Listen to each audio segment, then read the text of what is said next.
मनीषा सिंह आपका स्वागत करती हूं लिविंग 24 न्यूज में और आप देख रहे हैं आज की स्पेशल ब्यूरो रिपोर्ट। शख्स का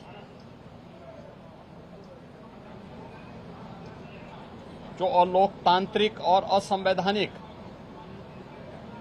चेहरा है वो एक बार फिर से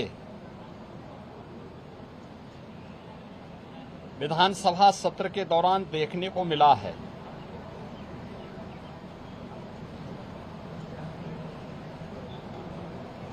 विधानसभा सत्र को हंगामे के हवाले करना, प्रदेश के युवाओं, किसानों, महिलाओं और गरीबों के साथ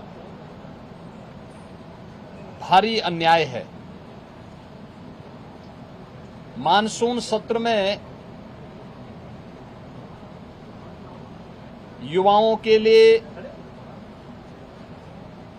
अन्नदाता किसानों के लिए, आधी आबादी महिलाओं के लिए और गरीबों के लिए नई स्कीम, नई योजनाएं प्रारंभ हों, युवाओं के एम्प्लॉयमेंट के लिए, उनकी स्किलिंग के लिए, अन्नदाता किसानों के लिए कोई नई योजना घोषित हो सके, गरीबों के कल्याण के लिए कुछ नए कार्यक्रम आगे बढ़ सकें और महिलाओं के सम्मान और उनके स्वावलंबन के लिए भी कुछ अतिरिक्त प्रयास आगे बढ़ें। इसके लिए हम लोग 59,000 करोड़ रुपए से अधिक की अनुपूरक बजट को भी लेकर के आए थे, जिनके लिए इन सभी मदों में धनराशि की व्यवस्था भी थी। नई योजनाओं को घोषित करने के लिए चर्चा विधानसभा में हो सके, इसके लिए उन कार्यक्रमों के साथ हम लोग आए थे। लेकिन समाजवादी पार्टी के नकारात्मक रवैये के कारण युवाओं के मुद्दे पर, अन्नदाता किसानों के मुद्दे पर, महिलाओं के स्वावलंबन के मुद्दे पर या गरीबों के लिए बनने वाली वेलफेयर की अन्य स्कीमों के मुद्दे पर सदन में समाजवादी पार्टी ने कोई चर्चा नहीं होने दी। इनका ये आचरण असंवैधानिक भी है, युवा विरोधी है, किसान विरोधी है, महिला विरोधी है और गरीब विरोधी भी है। 59,000 करोड़ रुपए से अधिक का अनुपूरक बजट इन नई मांगों के साथ साथ प्रदेश के इंफ्रास्ट्रक्चर की स्ट्रेंथनिंग के लिए, एक्सप्रेस वे के नेटवर्क को और बेहतर बनाने के लिए जो माननीय जनप्रतिनिधियों ने डिमांड की थी, उसके लिए भी धनराशि का प्रावधान किया है। हमने प्रदेश के अंदर उस तबके के लिए जो अब तक प्रदेश के विकास में मजबूती के साथ लगकर के काम कर रहा था, आंगनवाड़ी, आशा वर्कर, रसोइया, ग्राम चौकीदार,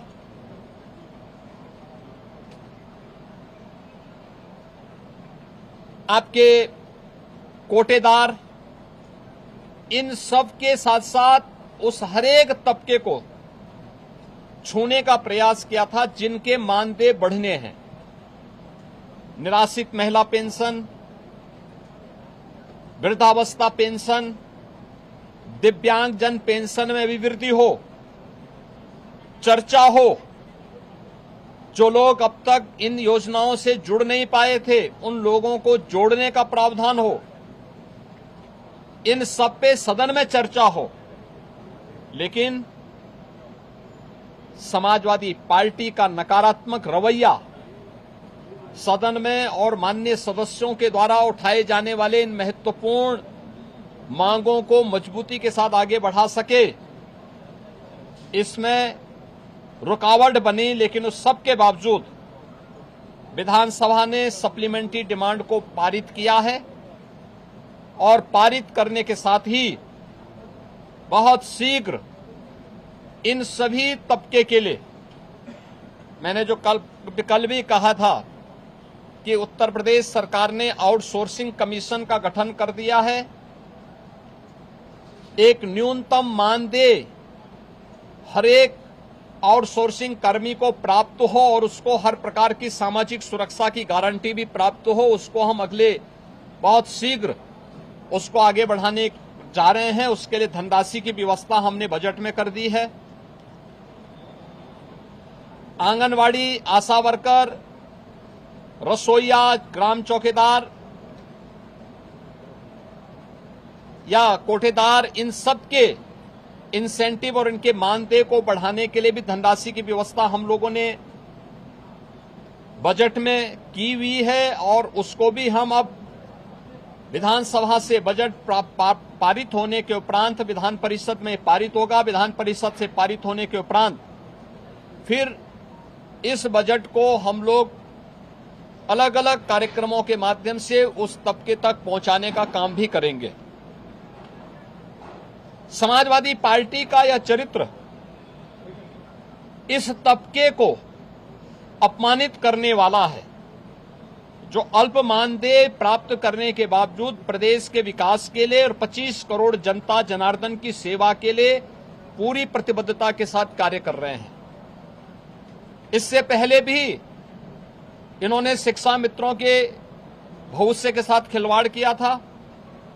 हमारी सरकार ने शिक्षा मित्रों के मानदेय को 10,000 से बढ़ा करके 18,000 किया है। पहले 3,000 ये मानदेय मिलता था, हमने 3,000 से 10,000 किया, 10,000 से 18,000 किया और उन्हें 5 लाख रुपए की कैशलेस की सुविधा भी उपलब्ध करवाई। अनुदेशकों को प्रदेश में 9,000 मिलता था, उन्हें 17,000 रुपए उनका मानदेय किया और उन्हें कैशलेस की सुविधा भी उपलब्ध करवाई। बेसिक, माध्यमिक, उच्च शिक्षा से जुड़े हुए जितने भी शिक्षक हैं, इनके मानदेय को इनको कैशलेस की सुविधा उपलब्ध करवाई।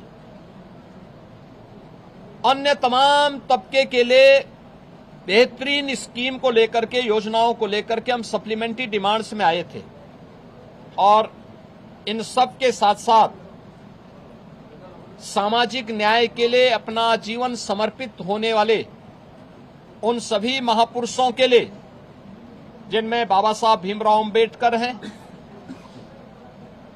जिनमें महर्षि वाल्मीकि जी हैं, संत शिरोमणि सदगुरु रविदास जी महाराज हैं,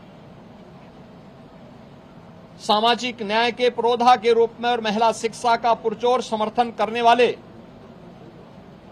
संत ज्योतिबा फुले हैं, साहू जी महाराज हैं। इन सभी लोक माता अहिल्याबाई होलकर जी हैं। इन सब के बारे में भी हम लोगों ने इस बजट में चूंकि प्रावधान किया है 407 करोड़ रुपए उनकी मूर्तियों पे छाजन लगाने और सुरक्षित पार्क के लिए, बाउंड्री वाल के लिए इतनी धनराशि की व्यवस्था इस सप्लीमेंट्री डिमांड्स में थी, वह न पास हो, इसके लिए समाजवादी पार्टी ने लगातार सदन की कार्रवाई को बाधित किया, लगातार व्यवधान पैदा करने का लगातार प्रयास किया। लेकिन इनके व्यवधान के बावजूद सप्लीमेंट्री डिमांड्स विधानसभा से पारित हुई है। विधानमंडल से पारित होने के उपरांत ये सभी कार्य तय सीमा के अनुरूप आगे बढ़ेंगे और सामाजिक न्याय के सभी पुरोधाओं को, सभी महापुरुषों को भी सम्मान मिलेगा। समाजवादी पार्टी के दोहरे चरित्र के खिलाफ, जो दलित विरोधी है, पिछड़ा विरोधी है, युवा विरोधी है, किसान विरोधी है, महिला विरोधी है, गरीब विरोधी है, इन सब चेहरे का उजागर आज उत्तर प्रदेश सदन ने किया है कि इन लोगों का चेहरा और लोकतांत्रिक और संवैधानिक और इस पूरे तबके के साथ अन्याय करने वाला रहा है, अनर्थ करने वाला रहा है। समाजवादी पार्टी के इस अलोकतांत्रिक और संवैधानिक व्यवहार को, जो शर्मनाक व्यवहार लगातार सदन में देखा गया है, हम इसकी निंदा करते हैं और प्रदेशवासियों को इस बात के लिए आश्वस्त करते हैं कि डबल इंजन की एनडीए सरकार ने पिछले 9-9.25 वर्ष के अंदर जिस प्रतिबद्धता के साथ समाज के प्रत्येक तबके के हितों के लिए कार्य किया है, उसी प्रतिबद्धता के साथ यह अभियान बिना रुके, बिना डिगे, बिना थके आगे बढ़ेगा। बहुत बहुत धन्यवाद।